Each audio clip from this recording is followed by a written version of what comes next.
आज का जो टॉपिक है वो ये है कि 24 घंटे खुश कैसे रहें। 24/7 खुश यानी सुखी कैसे रहें, इसके ऊपर आज विस्तार से चर्चा होगी। तो लेट्स स्टार्ट।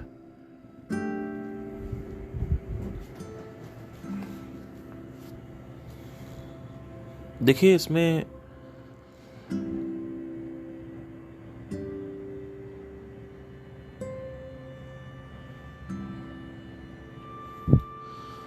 आदमी परेशान क्यों होता है, पहले ये समझना जरूरी है। जब भी किसी की एक्सपेक्टेशन पूरी नहीं होती, आदमी परेशान हो जाता है। जैसे फॉर एग्जांपल, आप कुछ चाहते हो कि ये हो जाए और वो नहीं होता तो आप परेशान हो। एक ये होता है परेशानी का तरीका।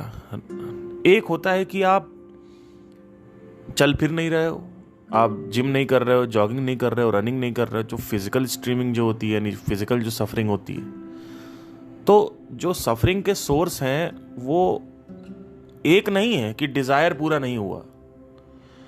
डिजायर पूरा नहीं हुआ, अपेक्षाएं पूरी नहीं हुई, ये एक तरीके की सफरिंग है। That is called intellectual suffering.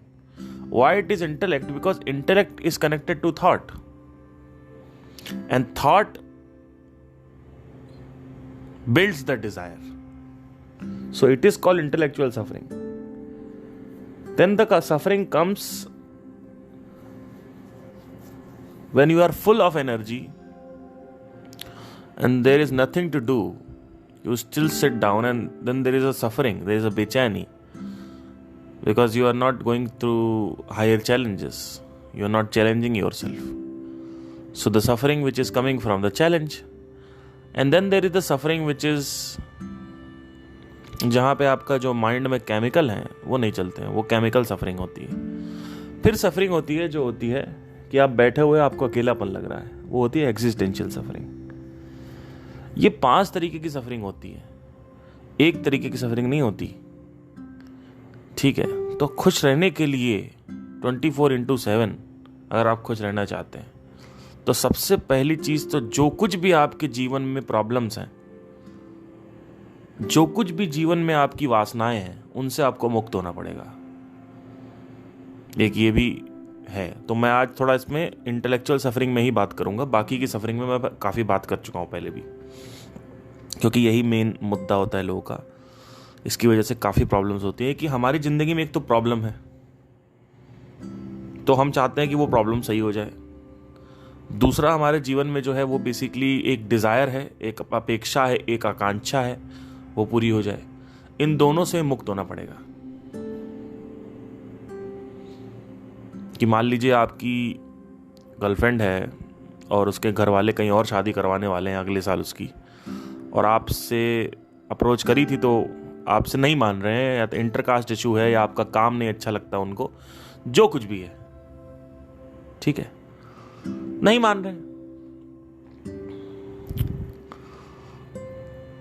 तो इस वजह से आपके अंदर परेशानी क्रिएट हो रही है, आपके अंदर सफरिंग क्रिएट हो रही है, आपके अंदर प्रॉब्लम्स क्रिएट हो रही हैं।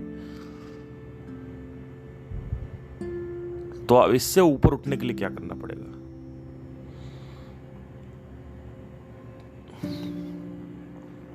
आज मेरे जीवन में अगर आप देखें तो बहुत सारी समस्याएं हैं, लेकिन उन समस्या को मैं समस्या लेता नहीं हूं। लोग जरा सा कुछ हो जाता है, लोग पैनिक हो जाते हैं, बौखला जाते हैं। मेरे साथ बहुत कुछ हो रखा है। अगर मैं आपको कभी बताऊंगा, एक टाइम जरूर आएगा मैं आपको बताऊंगा, कुछ कुछ ऐसी चीजें हुई हैं, आप कहोगे यार ये आदमी कैसे झेल लिया आदमी से। कल ही मैंने अभी एक वेबिनार किया, परसों मैंने फिर से एक वेबिनार किया था। आपको कहीं मेरी बातों से, मेरे जज्बातों से, मेरी आंखों से कहीं से कुछ लगेगा नहीं, क्योंकि मेरे लिए ये सब चीजें कीड़े मकोड़े की तरह है। और मेरे लिए जो डिजायर है वो एक टी शर्ट की तरह है, जब चाहूं मैं पहन लेता हूं, जब चाहूं मैं उतार देता हूं। आपके साथ क्या दिक्कत है? आपके लिए वही बॉडी है आपकी, तो बॉडी को कैसे उतारोगे, बॉडी को कैसे पहनोगे? मतलब क्या कि आपने उसको एकदम ऐसा चिपक गए हो, ऐसा कि वही आप हो, डिजायर ही आप हो, तो गए खत्म। किसी को अरिजीत सिंह बनना है, किसी को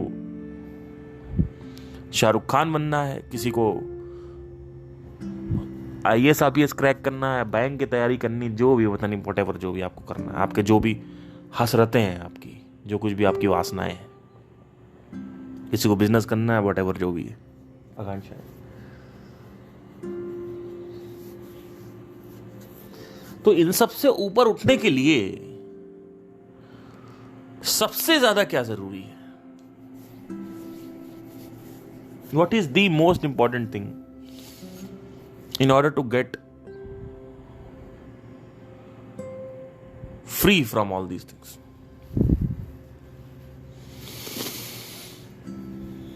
ये आपको सवाल अपने आप से पूछना है।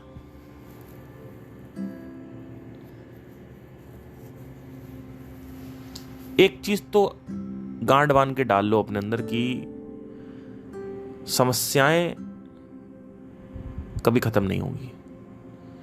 चाहे आप गरीब हो तो समस्या अलग तरीके की है, आप मिडिल क्लास हो अलग तरीके की, आप अमीर हो अलग तरीके की, इनफैक्ट अमीरों को ज्यादा होती है।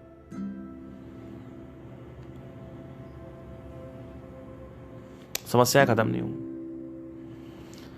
समस्याओं के बारे में सोच खत्म हो सकती है कि पड़ी हुई है समस्या, लेकिन उसके बारे में आप सोच नहीं रहे हो।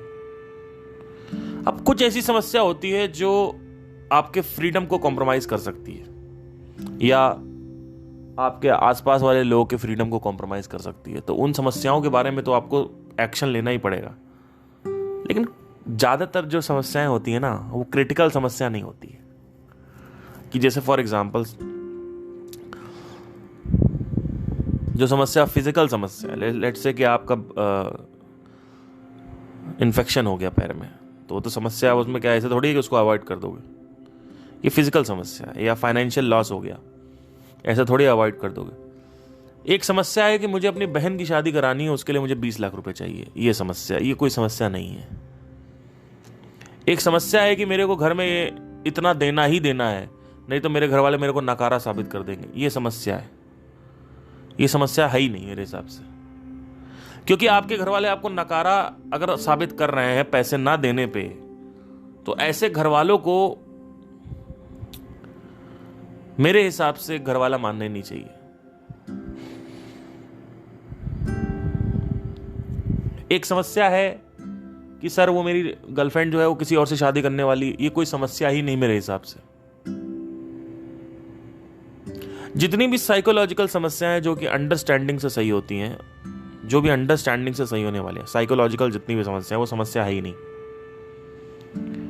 क्योंकि वो समस्या आप पकड़ के बैठे हुए हो, आप पकड़ के बैठे हो, you have the hold on that, you can always let it go.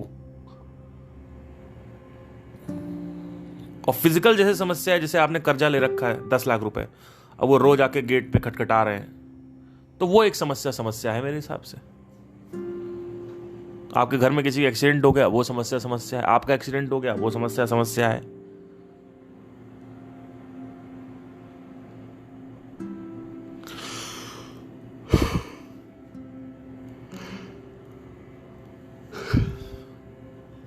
आपके पास रेंट देने के लिए पैसे नहीं, वो समस्या है।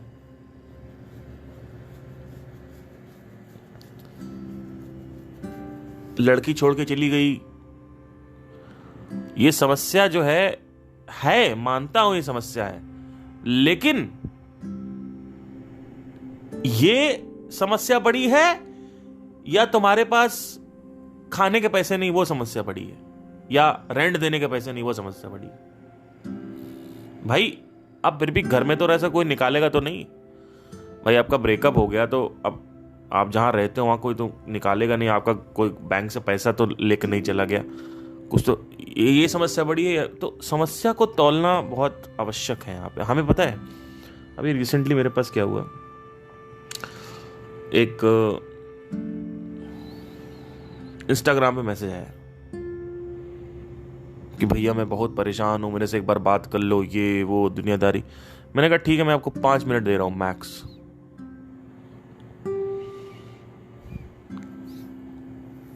तो बात हुई, तो अब उसकी समस्या कुछ ऐसी थी कि उस लड़की का नाम हम नहीं लूंगा मैं, उस लड़की ने अपने बॉयफ्रेंड के साथ संबंध बनाए होंगे। अब वो संबंध जो है उसके बॉयफ्रेंड के पापा ने घर में बता दिया, उसके लड़की के घर में, कि ये लोग यहां पे आके संबंध बनाते हैं। तो उसके पापा ने क्या कहा कि उसको बोल दिया, एक बहुत ही अपशब्द वर्ड था कि रखैल हो तुम, ठीक है। तो ये पूरी की पूरी सिचुएशन थी। नॉर्मल है, आजकल के जो मम्मी पापा लोग हैं, ठीक है, वो गुस्से में कर देते हैं ऐसे कभी कभी।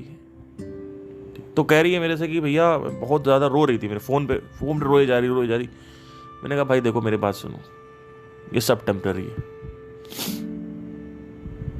ये अभी एक दो महीने का इंसिडेंट, नया फ्रेश केस है। 1-2 महीना तुम रुको, 1 महीना मैक्सिमम रुको, अपने आप इसी में बोल देना पापा गलती हो गई। सब जानते हैं घर वाले यार, कौन गलती नहीं करता। और तुम 16 साल के थोड़ी हो जो तुम सेक्स कर रहे हो, तुम 22-20 साल के हो, सेक्स कर रहे हो, तुम एलिजिबल हो सेक्स करने के लिए। कौन सा इसमें चिल्ला चिल्ली हो। इतना भयंकर उसने पहाड़ उठा लिया कि जैसे this is the end of the world. आपको पता ही नहीं है कि समस्या को तौलते कैसे हैं। आपके लिए आपकी जो समस्या है वो आपके लिए पहाड़ है, जबकि वो पहाड़ नहीं, वो चींटी है। समस्या वो होती है जब तुम्हारा हाथ पैर कट जाए और तुम कुछ कर नहीं, ये समस्या है। समस्या वो होती है जब तुम्हारे पास आंखें चली जाएं तुम्हारी, वो समस्या है। ये जो समस्या होती, छोटी मोटी समस्या को हम बड़ा बना देते हैं कि अरे घर वालों ने ऐसा बोल दिया। अरे तो बोल दिया तो क्या होगा, कि तुम्हारे तो घर वाले हैं। बोल दिया तो बोल दिया, ठीक है, अपशब्द बोला, तुम्हारा बाप है, कुछ भी बोलेगा, वो तुम्हारा बाप है ना। At least end of the day वो तुम्हारा बाप ही तो है। और उनको तुम समझा सकते हो कि बाद में तुम जब गुस्सा शांत हो तो बोल देना कि पापा आपने ऐसा वर्ड बोला था, इसको मैं कभी भूलूंगी नहीं, बोल देना। उनको भी शायद रिग्रेट ही होगा। ऐसे कोई गुस्से में बोल देता है तो बोल देता है, क्या दिक्कत है। घर वाले जिस तरीके की अपब्रिंगिंग होती है, कंडीशनिंग होती है, बोल देते हैं लोग। हमारे यहाँ भी कई बार हो चुका है कि अब हमारे पापा यूपी बिहार वगैरह में पापा वापा सब गाँव में पैदा हुए हैं, तो ये सब बातें होती रहती हैं। इस तरीके के शब्दों को यूज किया जाता है, ठीक है। तो गाली गलौज ये सब नॉर्मल चीज है यार। घर वर में क्या दिक्कत हो गया इसमें, ऐसा क्या, इसमें क्या ऐसा हो गया कि मतलब आपको पता ही नहीं है लाइफ के बारे में। क्या पता, आप 21-22 साल के आप हो, आपको क्या पता है कि जो ठोस समस्या होती है, जो असली समस्या होती है, वो क्या होती है। लेकिन तुमने छोटी सी चीज को अपनी जिंदगी में पतंगड़ बना दिया। तो वह पता ही नहीं। कभी जाके दिल्ली जैसे शहर में रहो, मुंबई जैसे शहर में रहो, वहां सरवाइव करो, रोटी कपड़े मकान के लिए स्ट्रगल करो, संघर्ष करो। लोनलीनेस होगी, दोस्त नहीं होगा, उसके लिए संघर्ष करो, तब समझ में आता समस्या क्या है। तब घर वाले याद आएंगे, पापा तो मेरा ऐसा बोल लेता, वही पापा याद आने लगेंगे। नहीं मेरे पापा मम्मी बहुत अच्छे हैं, ये वो है। जब आदमी लेवल बढ़ाता है ना, जब उसको पता चलता है कि हाँ ये समस्या थी और वो समस्या तो थी नहीं, वही चीज का एहसास आपको होना जरूरी है। मम्मी ने चैटें पकड़ ली, मेरे बॉयफ्रेंड की चैटें थी, सेक्स चैट पकड़ ली मम्मी ने, सेक्स चैट पकड़ ली, 2 पकड़ ली तो क्या हो गया। ये समस्या है कोई? पता भी होता है कि समस्या होती क्या है, संघर्ष क्या होता है।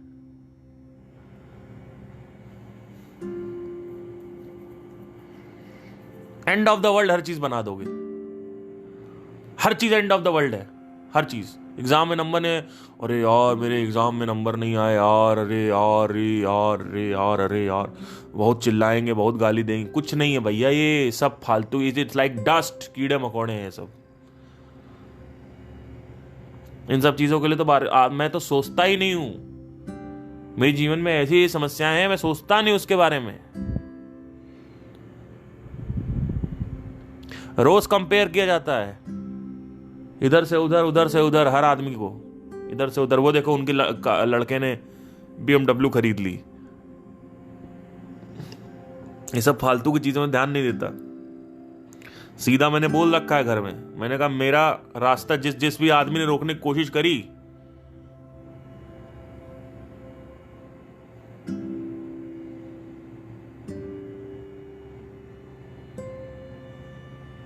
कोई भी व्यक्ति मेरा रास्ता नहीं रोक सकता। मैं जहां चाहूंगा वहां जाऊंगा।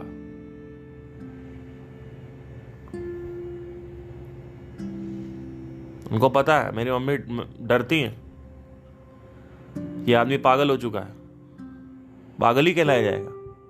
जो आदमी समाज की भावनाओं को रोज लात मारे, समाज की वासनाओं को रोज नकारे, उस आदमी को समाज पागल करार कर देता है।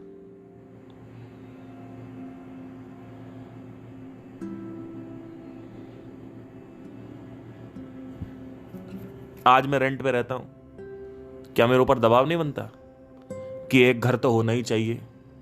मुझे पता आप लोग के मन में ये वासनाएं पड़ी रहती होंगी, तो क्या मैं इस दबाव को लूं कि मैं 50 लाख का घर लूं, उसका प्रेशर डालूं अपने ऊपर, एक अच्छी शादी करूं, उसमें 20 लाख रुपए इन्वेस्ट करूं, उसमें गहने दूं, ये दूं, वो दूं, उसके बाद हनीमून मनाने जाऊं, स्विट्जरलैंड जाऊं, यहां जाऊं, वहां जाऊं? ये सब प्रेशर मैं ले सकता हूं चाहूं तो? नहीं लेता, करना ही नहीं है। करके क्या होने वाला? मैंने सब करके देख लिया लाइफ में। अपने डिजायर को क्वेश्चन करो। जो भी तुम्हारे डिजायर हैं, कुछ भी तुमको करना है, उसको क्वेश्चन करो। करके क्या हो जाएगा? कुछ होने वाला है क्या? कुछ नहीं होने वाला। वहां स्विट्जरलैंड में जाओगे, हसीन वादियां होंगी, अपनी बीवी के साथ उठोगे, चादर हटाओगे और दोनों ऐसे अंगड़ाइयां लेंगे, बाहर चाय पियेंगे बैठ के बालकनी में, और सामने हसीन वादियां होंगी, और होटल से नीचे चाय ऑर्डर करेंगे, ये वो। ये सब साला ये सुख है? यही 4-5 दिन में बोरिंग हो जाता है। वही बीवी जो अच्छी लग रही होती, जिसके पीछे आप पगलाए होते हो, वही बीवी आप उसके पीछे कर रहे होते हो, आप काट रही होती है आपको वो, वही बीवी। क्या ये रियलिटी कोई देख पाता है? किसी के अंदर इतना दम कि इतना ऑब्जर्व कर पाए? आपको क्या लगता है ये कपिल शर्मा पे इतने सारे जो जोक आते हैं शादी के लिए, क्यों आते हैं? आपको लगता है ये जोक ऐसे ही बनाए गए हैं? कभी इसको क्वेश्चन किया? कभी इसकी सीरियसनेस समझी कि ये जोक क्यों बने हैं, कि हंस रहे हो बैठ के सिर्फ जोकों पे?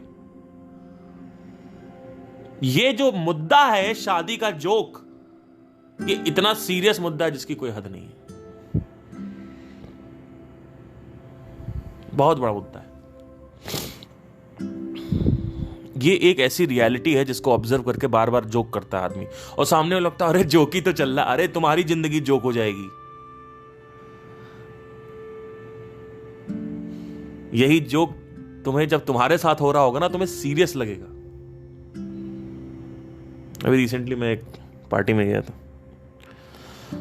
तो वहां पे मैं गाना गा रहा था, रात कलीक ख्वाब में आई और गले कार हुई, ये वाला गाना गा रहा। तो मैंने क्या किया कि उसके वर्ड चेंज कर दिए। लोग बैठे हुए थे सामने, रात कलीक ख्वाब में आई और गले का फंदा हुई। इतना हंसे सारे हस्बैंड, इतना हंस रहे थे। मैंने कहा ये हंस क्यों रहे हो? इसकी सीरियसनेस देखो। हंसने वाला बात नहीं है यहाँ पे। आप देख रहे हो कि एक ऐसा व्यक्ति नहीं था वहां जो हंस नहीं रहा था, और औरतें नहीं हंस रही थी, हल्का हल्का हंस रही थी। आदमी ज्यादा ठाके मार के हंस रहा था।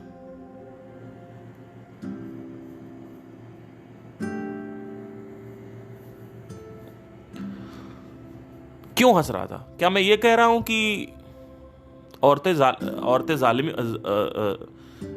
जालिम होती हैं मर्दों पे? नहीं, मैं तो एक रियलिटी बता रहा हूं कि मर्द ज्यादा ठाके मार के हंस रहे थे, औरतें कम ठाके मार के हंस रही थी, बस दैट्स इट। कुछ तो उसमें रियलिटी होगी ना। तो अपने डिजायर को क्वेश्चन करो। जो डिजायर है, इस डिजायर को क्वेश्चन करो कि ये डिजायर जो मैं सोच रहा हूं कि जो मुझे मिलने वाला है, क्या सच में इससे मिलने वाला है?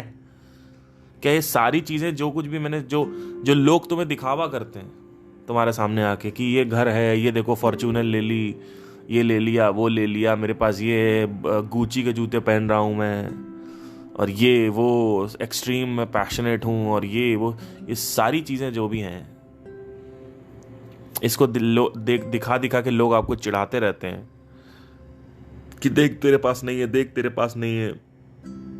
एक बात बताओ, वो जो एप्पल वॉच है, उसका ऐसा कौन सा काम पड़ गया आपको?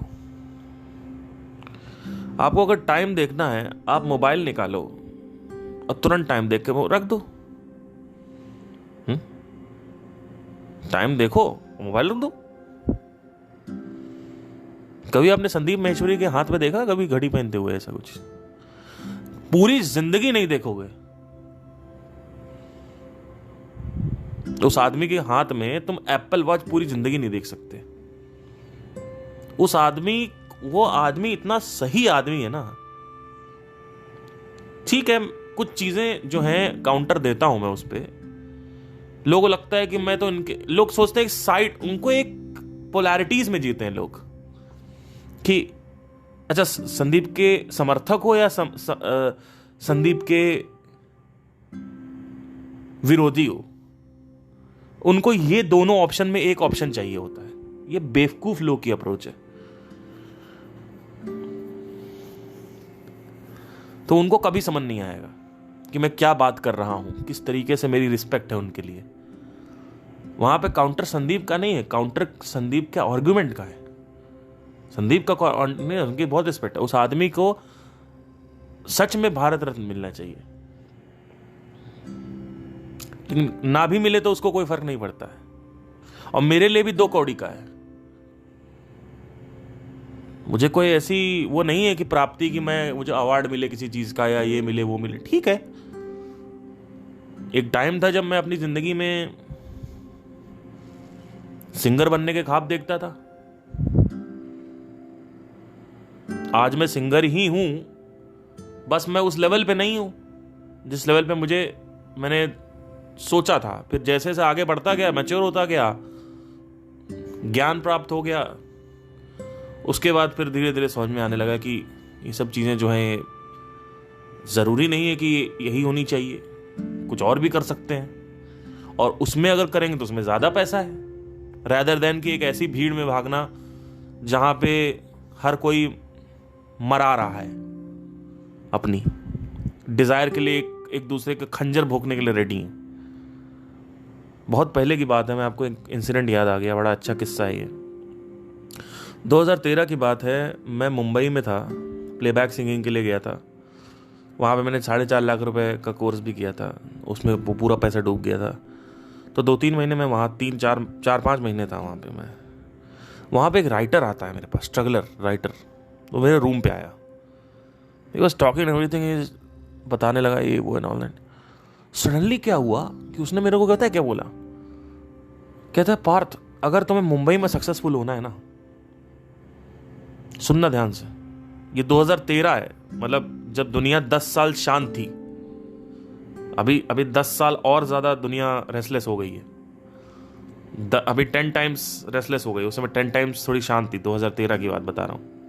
उसमें सोशल मीडिया, इंस्टाग्राम, रील्स वगैरह सब नहीं आए थे, टिकटॉक नहीं आया था, जो कि मेजर रीजन है माइंड को अशांत करने का। तब 2013 मुंबई में उसने मेरे से एक बात बोली कि अगर तुम्हें सक्सेसफुल होना है मुंबई में, तो कहीं भी अगर तुम्हें कोई भी अवसर मिले, अपॉर्चुनिटी मिले, और किसी का मतलब खंजर भी भोंकना हो तो भोंक देना। ये उसने मुझे बोला था। मैंने कहा अच्छा। वो चीज़ मेरे दिमाग में बैठ गई, घर कर गई, और आज तक अभी मैं बता रहा हूँ तो अभी एकदम से क्लिक हुआ है वो बात करते करते। तो इस तरीके की लोगों की सोच है। अपनी वासनाओं के लिए लोग क्या क्या नहीं कर रहे हैं, अपने डिजायर के लिए, सो कॉल्ड पैशन के लिए क्या कर रहे हैं। ये जो सो कॉल्ड पैशन है तुम्हारा, एक्टिंग, डांसिंग, सिंगिंग, क्या उखाड़ लोगे तुम इससे करके।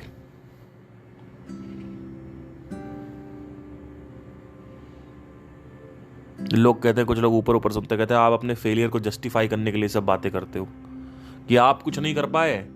अरे हम क्या कर रहे हैं क्या नहीं कर रहे हैं आपको क्या, जो मैं कर रहा हूं अभी वो तुम सपने में सोच भी नहीं सकते हो मैं क्या कर रहा हूं। जो भी मैं कर रहा हूं वो हार्डली गिन के 5-10 लोग कर रहे हैं इस पूरे के पूरे देश में। 5-10 लोग जो भी मैं कर रहा हूं।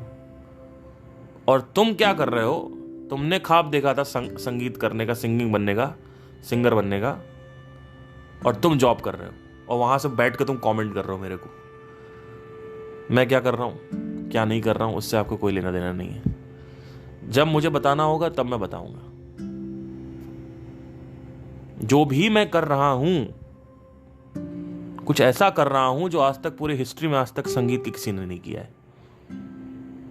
और जब इसमें एक अच्छा खासा एक ओवरव्यू और ग्रिप मेरे पास आ जाएगी तब मैं आपको बताऊंगा कि क्या चीजें हैं क्या नहीं है। अभी मुझे बताने की कोई जरूरत नहीं, कोई आवश्यकता नहीं है इसको। तो कई लोग justify, you are justifying your failures. See sir, we need to understand that you are also not successful in that same field. When I talk about questioning the desire, I talk about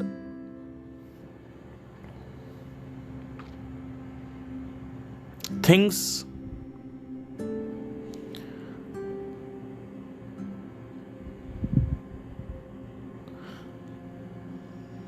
which are connected to desire. What is the thing which is connected to desire? That is happiness. You pursue the desire because of happiness. That is the problem. This persuasion, I'm questioning that persuasion.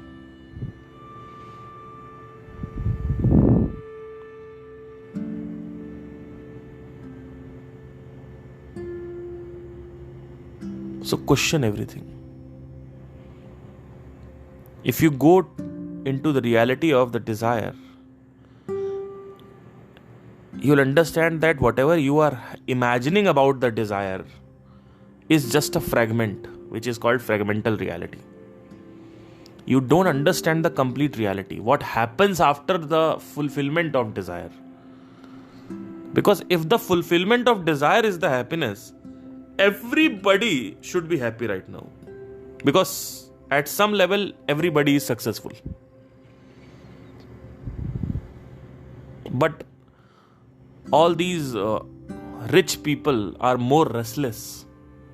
So that is not the answer. So that is the problem. Right now we are questioning the happiness. We are investigating the happiness right now. It's not about कि desire करूँ कि ना करूँ. That is not the approach. The approach is that can you leave the desire right now for 5 days, 6 days? Can you leave it? Can you not think about singing for months, for a few days, for a few weeks, or a year? Can you do that? Can you not think about IAS, IPS for 2 months, 3 months, weeks? Can you do that? No. नहीं sir, वो तो मेरा passion है sir, वो तो मेरा passion है। So called passion, कुछ नहीं होता इस पैशन से। ये पैशन का हैप्पीनेस से कोई रिलेशन नहीं है ही नहीं। बीच बीच में आपको कभी कभी अच्छा लगेगा, बीच बीच में ज्यादातर आपको खराब लगेगा। ये फालतू की बातें हैं। I am not talking about, see, let me rephrase this. There is this part where you think कि हाँ भाई ये हैप्पीनेस है, डिजायर को परस्यू करना, and then there is this part जहां पे आप डिजायर्स को कुछ हफ्तों के लिए, कुछ महीनों के लिए छोड़ सकते हो या नहीं छोड़ सकते हो। ये दो अलग अलग कैटेगरीज हैं। अगर आप छोड़ सकते हो और आप उठा सकते हो तो एक आपने अपने शरीर से उसको अलग कर दिया। जैसे कि एक लैपटॉप होता है, आप उसको उठा रखते हो, उसको रख सकते हो, तो स्पेस आ गया आपके उसके बीच में। जब चाहो तब आप उससे स्पेस कर सकते हो, ये कहना सही होगा, और जब चाहो तब आप उसको अपने अंदर समा सकते हो। Can you do that? Right now the problem with everybody is that everything is dissolved under you, inside you. Everything is dissolved inside you. Everything is inside you. You cannot separate it. Can you separate it? No. I cannot stop thinking about my desire. That is the problem, because you think that desire is the biggest thing. So if you have this illusion that the desire is the biggest thing, you should question it. It's not about me telling you. It's about you telling yourself, showing yourself, not telling, showing. You cannot put affirmation in your mind कि Dzire कुछ नहीं, Dzire नहीं कुछ नहीं। Affirmation से कुछ नहीं होता है। बोध होना चाहिए, अनुभव होना चाहिए, अनुभूति होनी चाहिए, साक्षात्कार होना चाहिए, एक्सपीरियंस होना चाहिए, प्रत्यक्ष होना चाहिए। अनुमान नहीं होना चाहिए, प्रत्यक्ष होना चाहिए, प्रत्यक्ष प्रमाण होना चाहिए तुम्हारे पास कि डिजायर नहीं है। तब तुम्हारा जीवन कुछ सफल एक ऐसी डायरेक्शन में निकल सकता है जहां पे छोटी छोटी लोग बातें पतंगड़ बना देंगे। ये स्पेशली जो 18 से 24 की रेंज है, इन्होंने कुछ नहीं देखा है। और ये जो स्टार किड्स हैं, जिनको पैम्पर करके रखा हुआ है कि जैसे बेड से उतरते हैं एक मखमल की चप्पल नीचे आ जाती है। कभी उन्होंने संघर्ष देखा नहीं है, सड़कों पे वो रहे नहीं है, मेट्रो में वो चले नहीं है, लोकल ट्रेन में वो चले नहीं है, जनरल में वो चले नहीं है, तत्काल में वो चले नहीं है, रिजर्वेशन में वो चले नहीं, कहीं चले नहीं है। वो जहां गए हैं तो बिजनेस क्लास में गए हैं। बहुत भयंकर इन लोगों के साथ खात्मा होता है। इसी वजह से जो बड़े बड़े जो स्टार किड्स हैं, आप देखोगे ड्रग्स में चले जाते हैं, और कई लोग तो ओवरडोज में मर भी जाते हैं, जैसे हेथ लेचर है, माइकल जैक्सन है। तो क्यों हो रहा है ऐसा? The peak of desire with Michael Jackson was the dance, the so-called dance and the so-called singing.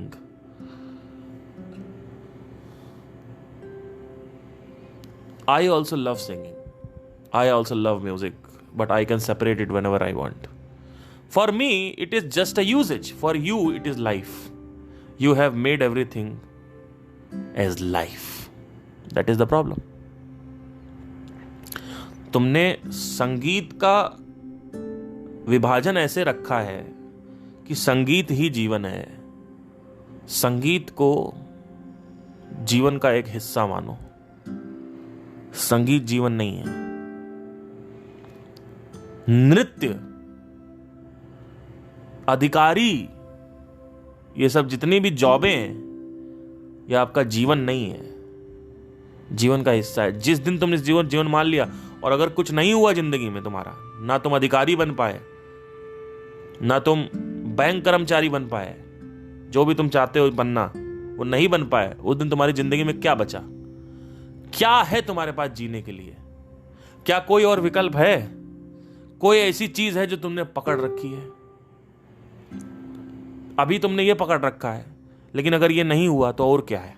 कुछ नहीं है। खाली खोखला शरीर और खोखली बुद्धि और खोखला मन।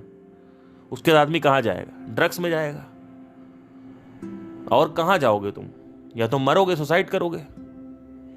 इसके अलावा कोई विकल्प है? कोई विकल्प नहीं है। तो जीवन को कैसे जीना है ये तो पता ही नहीं है। हर एक आदमी की साली अपनी अलग ही डेफिनेशन है जीवन की। कोई कहता है आपके लिए जीवन क्या? जीवन मेरे बच्चे हैं। अच्छा, बच्चे मर गए तो तुम भी मर जाओगी? हाँ, वो तो मरना ही है। आपके लिए जीवन क्या? जीवन मेरी पत्नी है। आपके लिए जीवन क्या? जीवन मेरी गर्लफ्रेंड। आपके लिए जीवन क्या? जीवन मेरा प्यार है। आपके लिए गर्लफ्रेंड क्या? अरे,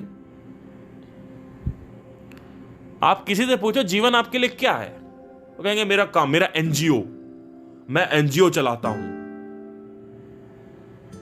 और मैं गरीब लोगों की हेल्प करता हूं, कैंसर पेशेंट की हेल्प करता हूं। मैं सब क्वेश्चन कर रहा हूं, एक एक चीज क्वेश्चन कर रहा हूं। ये सब कुछ जीवन नहीं है कि मैं बलात्कार पीड़ितों को, सड़क से जो भुखमंगे लोग हैं, या ये कहना गलत होगा भुखमंगे, मान लो सड़क पे जो पुअर फैमिली है, उसको मैं लेके आता हूं, उनको शेल्टर प्रोवाइड करता हूं, मेरा एनजीओ काम कर रहा है, ये जीवन है मेरे लिए। गलत है, रॉन्ग आंसर। आपके लिए जीवन क्या है? इस देश को मुझे बचाना है, ये मेरे लिए मेरा देश ये जीवन है, ये भी गलत आंसर है। क्योंकि अगर देश नहीं रहा फिर तुम कहां जाओगे? जो भी चीज तुम मानते हो वो चीज तो तुमसे छीनी जा सकती है ना। मान लो तुम भूखे बच्चों को शेल्टर प्रोवाइड करते हो, या बलात्कार पीड़ितों को शेल्टर प्रोवाइड करते हो, उनके लिए स्टैंड लेते हो, और तुम्हारे लिए वही जीवन है, तो वो तो फिर करते करते पहली चीज तो 2-3-4 साल बाद उससे कोई फर्क नहीं पड़ेगा आपके माइंड को। उसमें भी लोग लालची हैं, डोनेशन का पैसा खाते हैं, उसमें भी कई सारी और भी हैं। पर लेट्स से कि अगर आप अच्छा भी काम कर रहे हो, तो क्या ये जीवन है? जीवन को सहारा दे रहे हो आप, वो अच्छी बात है, लेकिन क्या ये जीवन है? तो जीवन क्या है? इसके डेफिनेशन को अपने अंदर डालो, इसकी खोज करो कि जीवन है क्या।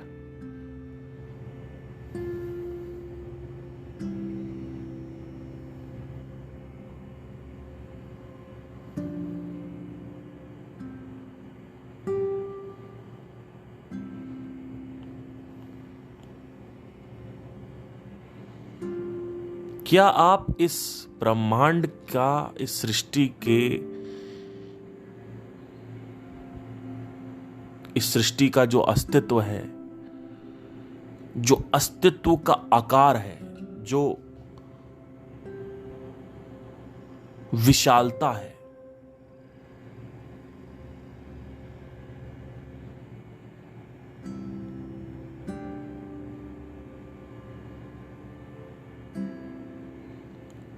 उस नजर से अगर आप देखोगे तो इस धरती पे एक मनुष्य है, वो अपनी हरकतें कर रहा है, अपनी एक्टिविटीज कर रहा है, अपनी क्रियाशैलियों में व्यस्त है। उसकी क्या वैल्यू है इस जीवन के लिए, इस ब्रह्मांड के लिए? इस ब्रह्मांड के सामने एक आदमी अपने पैशन को फॉलो कर रहा है, अपनी वासनाओं को व्यक्त कर रहा है, उसकी क्या वैल्यू है इस ब्रह्मांड में? मुझे बताओ, इस प्लेनेट की क्या वैल्यू है? इस प्लेनेट पे जो एक्टिविटीज हो रही उस एक्टिविटी की क्या वैल्यू है? अरे साला, तुम डिफॉरेस्टेशन हो रहा, तुम साला पेड़ बचाओ, चाहे पेड़ जलाओ, चाहे पेड़ के पन्ने बना दो। ग्लोबल वार्मिंग हो रही है, उससे ब्रह्मांड को क्या फर्क पड़ता है?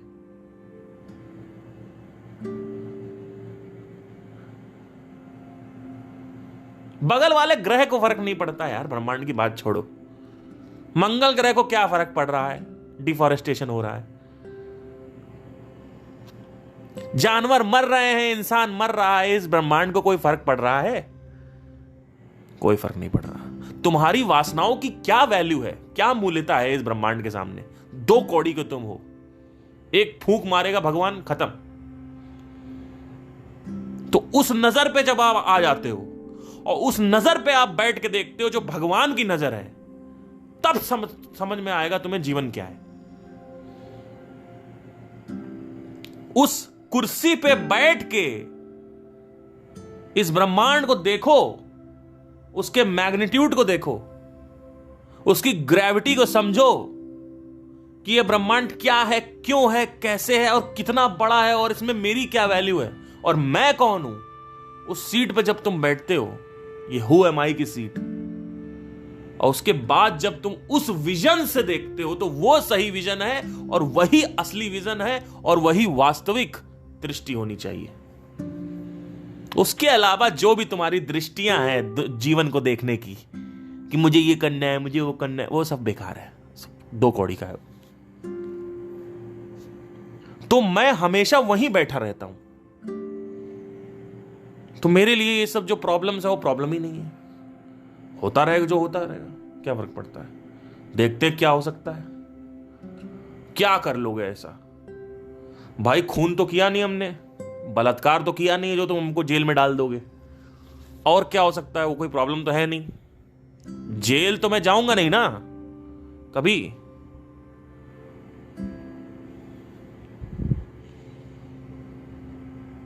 और अगर चला भी गया तो उसकी अपनी एक अलग सोच है, वो उसका भी समाधान है। लेकिन मैं इसको जेल वाला एग्जांपल क्यों ले रहा हूं, क्योंकि हम लोग वर्स्ट केस सिनेरियो इतने अच्छे, हम मुक्त हैं भैया। आज तो अपनी बिल्डिंग से निकल के नीचे जा सकते हो। इस आजादी की क्या मूल्यता है? वो दो कौड़ी का तुम्हारा डिजायर पूरा नहीं हो रहा है, वो दो कौड़ी का डिजायर जिससे कुछ होने वाला नहीं है, जिससे माइंड और रेस्टलेस ही होता है, उस दो कौड़ी के डिजायर के पीछे तुम रो रहे हो। तुम्हें अपने अस्तित्व की, अपने वास्तविकता की क्या मूल्यता है तुम्हें पता है, अंदाजा है? नहीं पता। जीवन क्या है, भड़ाक से अपने मां बाप का नाम ले लोगे, मेरे मां बाप मेरे जीवन है। नहीं रहे तो क्या करोगे, मर जाओगे, सुसाइड करोगे ही।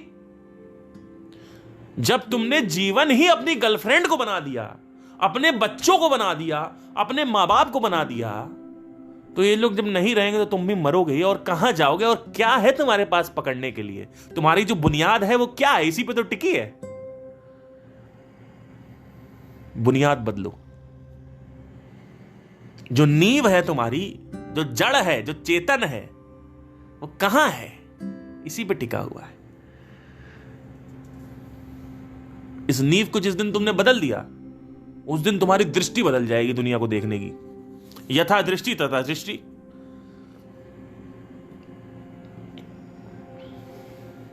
हाय मेरे ये, हाय मेरे वो, हाय ये नहीं हो रहा, हाय ये हो गया, पापा ने ये बोल दिया, मम्मी ने वो बोल दिया, एग्जाम पास नहीं हुआ। अभी वो करके एक लड़की, श्रेया करके लड़की है, वो नीचे कूद गई, उसके कुछ परसेंटेज कम आ गए थे। रिसेंटली अभी एक इंसिडेंट हुआ था, वो नीचे कूद गई। तो किस तरीके की कंडीशनिंग है? उसकी नींव क्या थी? यही नींव थी। कोटा में लोग सुसाइड कर रहे हैं, उसकी नींव क्या है? उसकी बुनियाद क्या है? वास्तविकता से वाकिफ हैं लोग? क्या वास्तविकता से लोग संबोधित हैं? नहीं है। वास्तविकता में कोई जीना नहीं जाता, अवास्तविकता में जी रहे, काल्पनिक जिंदगी जी रहे। साला सब काल्पनिक जीवन जीते हैं। हर आदमी का अपनी अलग कल्पना है जीवन को लेके। मरना ही है, मृत्यु है तुम्हारी। अब मरना कोई नहीं चाहता, मृत्यु की तो बात ही मत करो। मरघट बनाएंगे एकदम शहर के बाहर। मरघट जो है, जो शमशान घाट है, मरघट बोलते हैं उसको, वो बनाएंगे शहर के बाहर जिससे हमें नेगेटिविटी ना आए। अरे मरघटों को अगर बनाना है तो चौराहों पे बनाओ, चौराहों पे बनाओ। मेरा बस चले तो मैं चौराहे में मरघट बनाऊं, जिससे हर आदमी रोज निकले अपने बच्चे को स्कूल छोड़ने तो देखे कि यही तुम्हारा अस्तित्व है। आखिरी में तुम्हारी वासनाएं, तुम्हारा नाम, तुम्हारा पद, तुम्हारी प्रतिष्ठा, तुम्हारा सम्मान, तुम्हारा यश, तुम्हारी समृद्धि, ये सब धूल में मिट जाएगी। कुछ नहीं बचेगा आखिरी में। ये सब काल्पनिक है और इस सब को तुमने महत्व दे रखा है। यही सब तुम्हारे लिए इंपॉर्टेंट है, ये सब बेकार है। वो जो धूल है, वो जो लाश की धूल है, वो जो अशर्वियां हैं, उसी को अशर्वियां मानो, वही परम सत्य है। वो जो चिता की धूल है उसको अपने माथे पे लगाओ और पूरे जीवन में चलते रहो वही माथे में लगाते हुए, तो वो जीवन है कि वो परम सत्य है। वही सत्य है, बाकी सब काल्पनिक है, बाकी सब झूठ है, सब बेकार है। ये सब मानते रहो, कुछ नहीं होने वाला। ये सब नौटंकियां कर रहे हो, 10 20 30 साल 40 साल की नौटंकियां तुम्हारी हैं। हाय मेरी बीवी, हाय मेरे बच्चे, अब बच्चों को ये करना है, अब ये बनाना है, वो बनाना है। अरे ये सब बेकार है। परम सत्य क्या है समझने की कोशिश करो।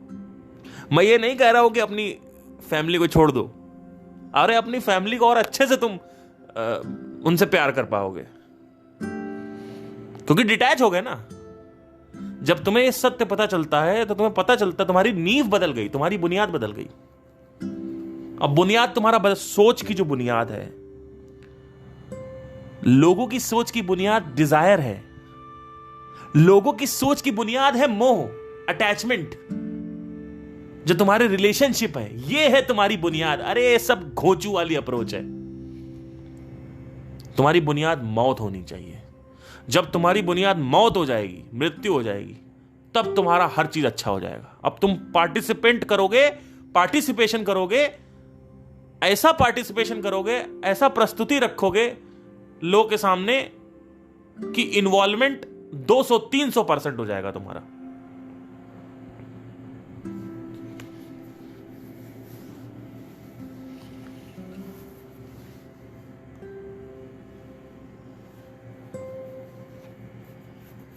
नहीं तो काल्पनिक जीवन जीते रहो। यहां नीचे सोसाइटी में मैं 16वें फ्लोर पे रहता हूं। यहां पे नीचे मैं देखता हूं हर आदमी काल्पनिक जीवन जी रहा है, कल्पना बना रखी जीवन को लेके। ये जीवन है, वो जीवन है, काल्पनिक जीवन जी रहा है आदमी।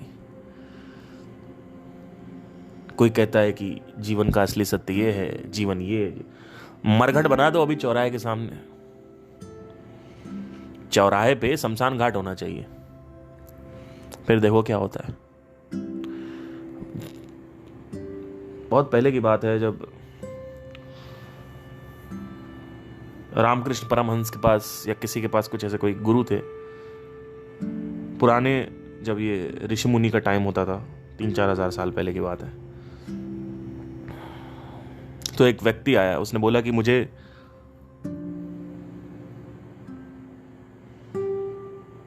परम सत्य जानना है, मुझे सत्य बताइए। गुरु के पास तो गुरु पहले कुछ नहीं बोले। तो क्या सर बताइए गुरुजी, गुरुजी प्रणाम, बताइए परम सत्य बताइए। तो उन्होंने आंखें खोली गुरुजी ने।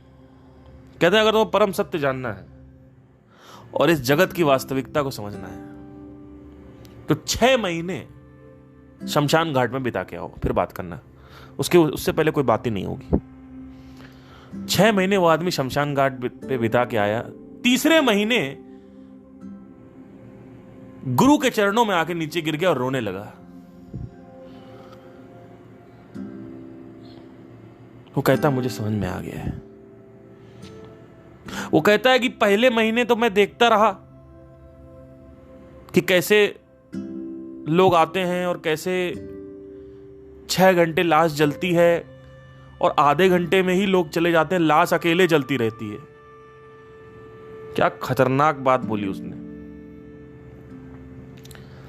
कहते हैं कि 6 घंटे की लाश जली, उसमें से आधे घंटे में लोग चले गए, तो आखिरी में आदमी जल भी अकेले रहा है। उसमें भी लोनलीनेस। तो उन्होंने कहा कि जब मैंने देखा तो उसमें ही मैं हैरान हो गया कि ये जो रो रहे हैं, ये इनके पास इतना धीरज नहीं है कि ये 6 घंटे तक रुक सके।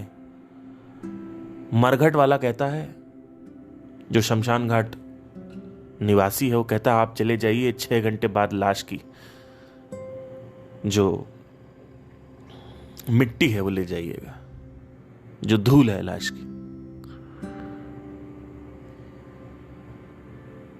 अस्थियां। लोग चले गए, अपना रो दो के चले गए। तो पहले महीने तो मैं वही देखता रहा गुरुजी, और दूसरे महीने जब मैंने देखा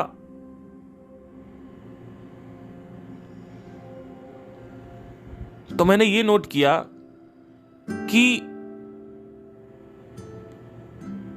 मैं भी जल रहा हूं। पहले तो मैं देखता था कि कोई और जल रहा है, लेकिन दूसरे महीने आते आते ऐसा लग रहा है मैं ही जल रहा हूं, और वो बड़ा खतरनाक था उसके लिए। और तीसरे महीने मैं आपके पास आ गया और नीचे गिर गया। मुझे पता चल चुका है परम सत्य क्या है।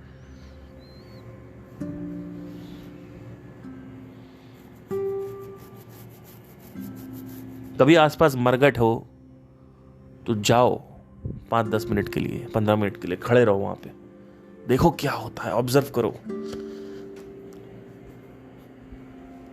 जीवन का असली सत्य तुम्हें समझ में आएगा।